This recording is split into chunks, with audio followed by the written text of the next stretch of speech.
If you've ever used 23andMe, the genetic testing service, you need to delete your account right now. Why? Because they just went through bankruptcy and got sold to another company.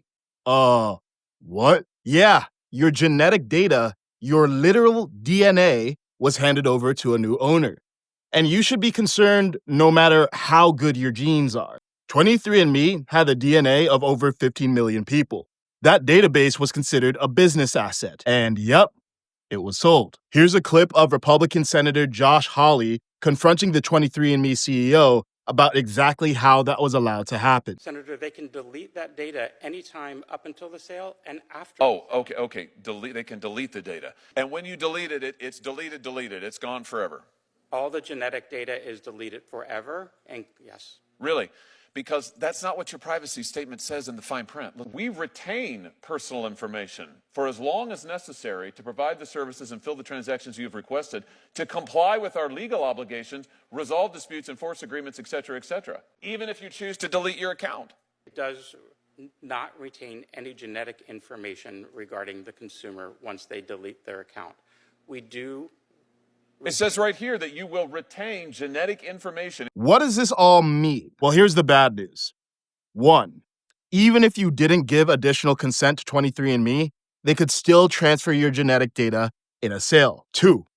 Even if you deleted your account, they were still allowed to retain your raw DNA info for regulatory compliance. Short of legal action, there's nothing you can do to force them to delete your data. I know. Crazy, right? I mean, if you don't own your DNA, what do you own? So what's the good news?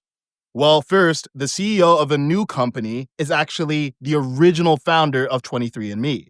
So it's a new company playing by new rules, but the old leadership DNA, pun intended. Also, you can still take action to limit your exposure. Go and delete your 23andMe account. Then email them letting them know to delete any saliva samples and that you withdraw from any research or data sharing programs. They'll still have your data, but at least they won't have your consent to use it. There's still some hope, though. At least 27 states have taken legal action against 23andMe. If successful, they can force the new owner to delete your data. But that's outside of our control. What is within our control is this: always reading the fine print. At least now we have AI tools to make it way easier to break down these privacy policies and actually understand what we're agreeing to. Although AI has its own privacy problems too. C'est la vie. Lesson learned.